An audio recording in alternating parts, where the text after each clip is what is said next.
How to log in Accenture Workday account online. In today's video, I'm going to show you how to log into your Accenture Workday account, whether you need to access your payroll, benefits, or personal information.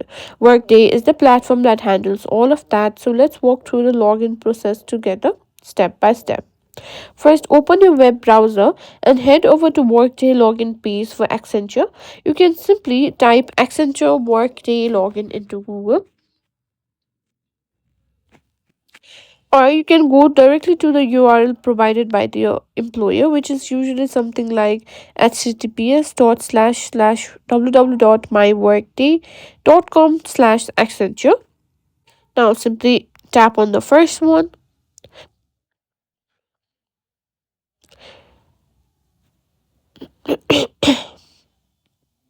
Now simply tap on sign in. Here in the login page, you'll need to first enter your username or email address. This is typically your Accenture email address or the username provided by your IT department.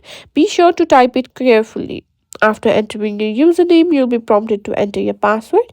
This is the same password you use to access other Accenture systems.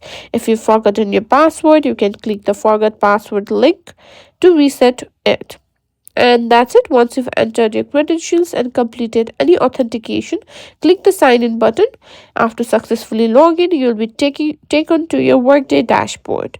And that's it. You're now logged into your Accenture Workday account and can easily manage all of your work related tasks.